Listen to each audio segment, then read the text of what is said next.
Thank you very much, and thank you, Justice Lafoy, and ladies and gentlemen, for inviting me to be amongst you this afternoon. It's a responsibility that I take very seriously.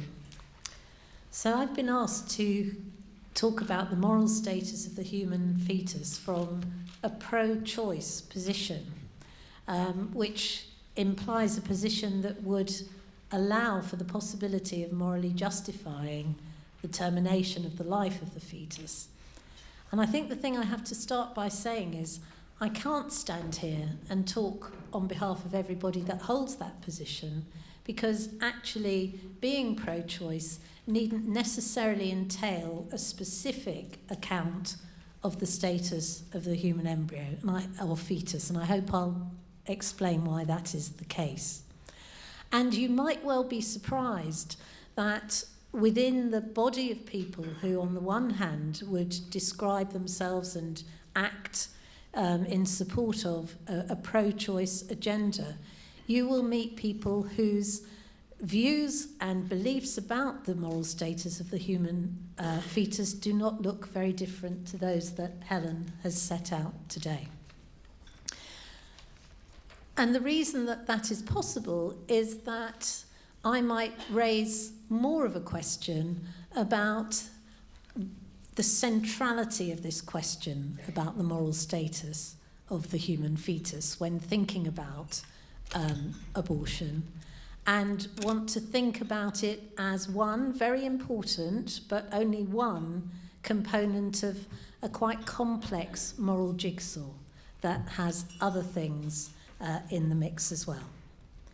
But having said that, the three questions that Helen started with are recognisable to me and ones that I would also spend time on.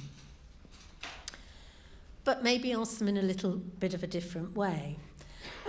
Biologically, when we talk to medical students, we raise this question of when does life begin? And the simple question does appear to be at conception.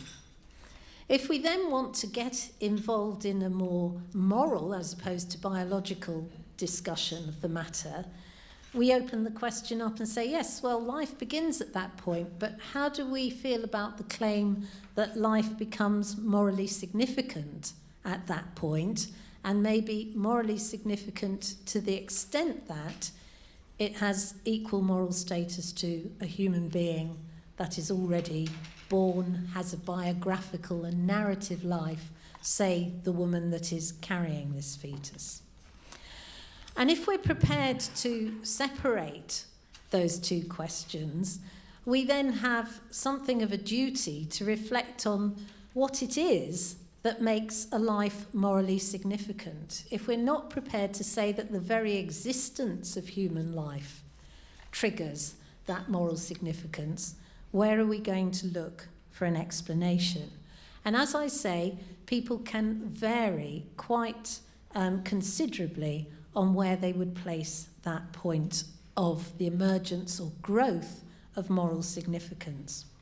And I'm afraid my graphic abilities are horribly limited, but I've tried to capture here the idea that people often work with of points on a continuum, with the development of the fetus starting at conception and moving through what, again, at this point are presented to you as rather biological forms of development, the point of individuation, the development of the primitive streak, which people take to be the very first sign of an emerging nervous system, quickening, which is more of a cultural experience, the point at which a woman might first feel the presence of the fetus, and in some cultures this is taken to be very significant.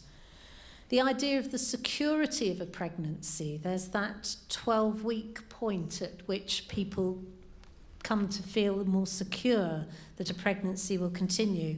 And then there's the point of viability, the point at which it's possible that a fetus could exist outside the womb. And of course there's birth, a point in which we place both moral and very strong cultural significance.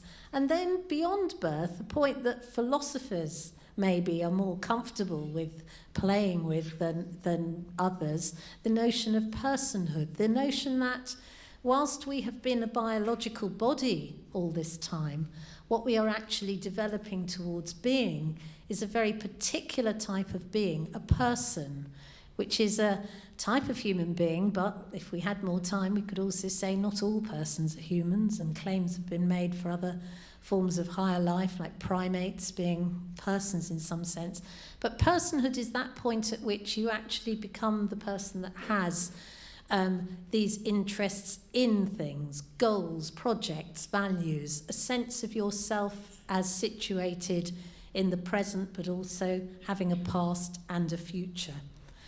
And people have made various claims for the moral significance of these particular points of development. And in very general terms, we might say that many people would agree, as you develop along this continuum, it's possible to make stronger claims about moral status and make stronger claims about the balancing of the interests of the fetus against others. But again, I've said, well, why does this biological development have moral significance?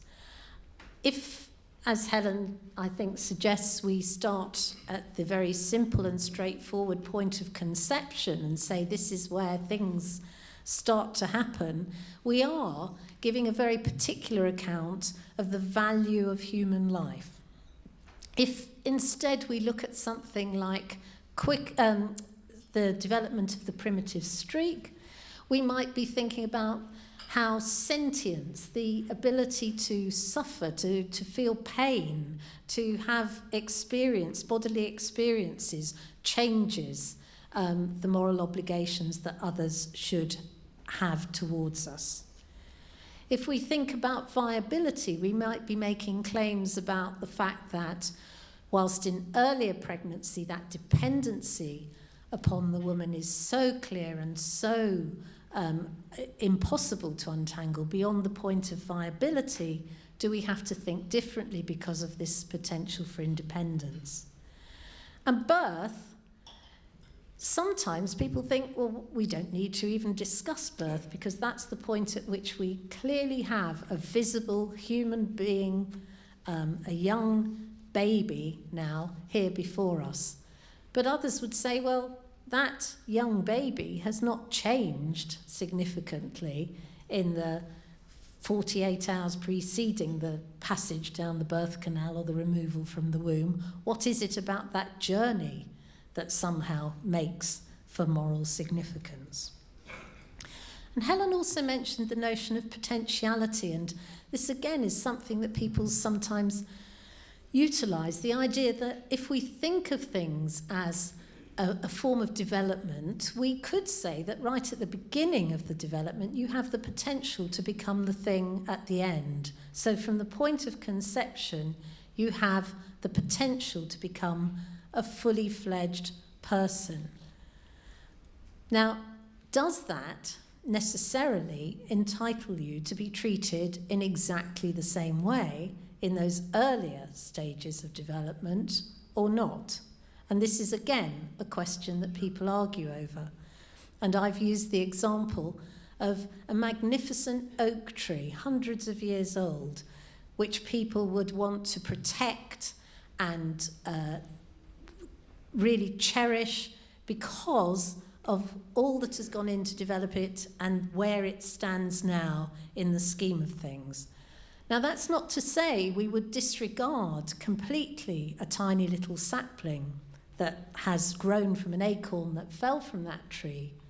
But if there were difficult choices to be made, we would possibly feel differently about sacrificing some of the interests of the sapling as opposed to the oak tree.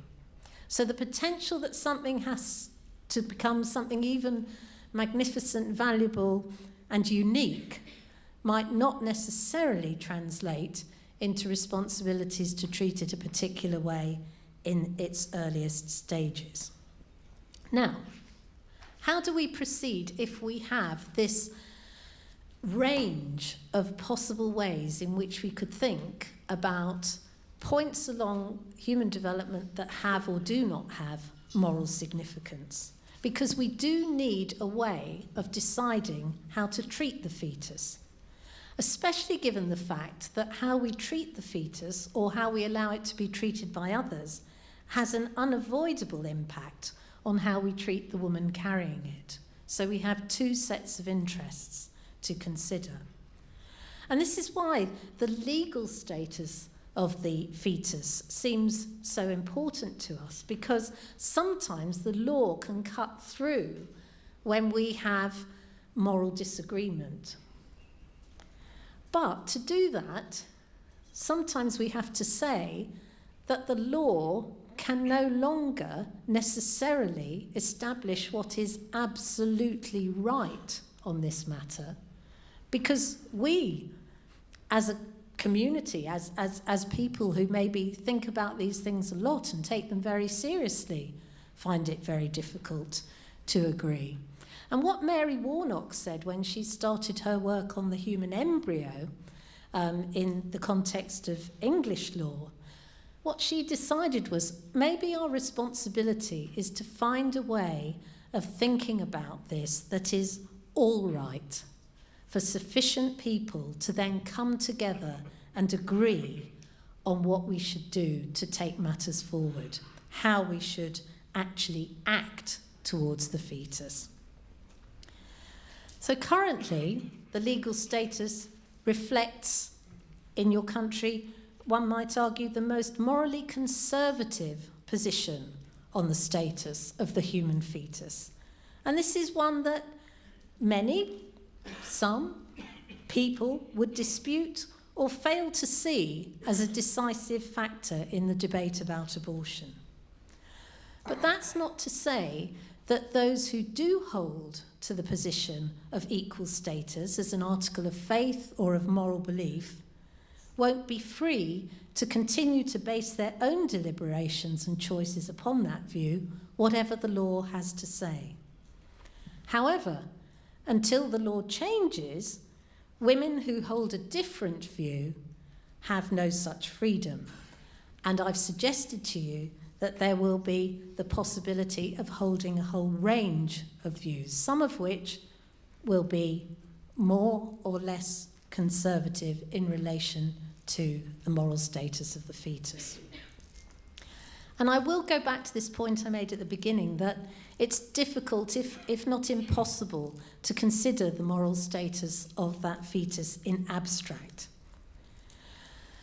And because of this, I think maybe a way to take a step forward is to think of this issue not in terms of the specifics of the fetus, the woman, etc., but to see it as an example of the way in which we think and deliberate about moral issues. Because this issue, as presented at present, is in essence one of moral conservatism, as enshrined by law, against moral liberalism, or maybe more properly for some people, moral tolerance. Because one can, in a society, decide that you are willing to accept as legally permissible something that you personally will never accept as morally acceptable. So if we respect women as moral agents, we should provide maybe a moral and legal system that allows them to exercise choice in what remains a morally contested area. We may not like or respect the way in which some people characterise the fetus. We may not approve of all the choices people make, but we can still think it's important to protect their right to make them, just as we think it's important to protect the right of autonomous individuals to make choices on other aspects and matters that have a profound effect on their life. And so I'm being deliberately provocative here, as it's often a philosopher's job to do. And I would ask you to consider whether a preoccupation with the moral status of the fetus may well blind us to other morally significant features of a case which may fall outside our discussion today. It is possible, I would argue, to set standards in terms of how to act towards the fetus without agreeing on its status and the particulars of its right to life. Hence, the careful regulation of abortion and the scrupulous monitoring of abortion services in countries where it is legally permissible. So, here's the pro-choice position. Let us try to agree to disagree. Let us work to find a way in which people can make choices that are important and morally defensible in their eyes. But in doing that, let us also acknowledge that irrespective of its specific moral status, we can agree to see that the fetus is special and therefore accept that its treatment needs to be subject to both ethical and legal scrutiny. Thank you.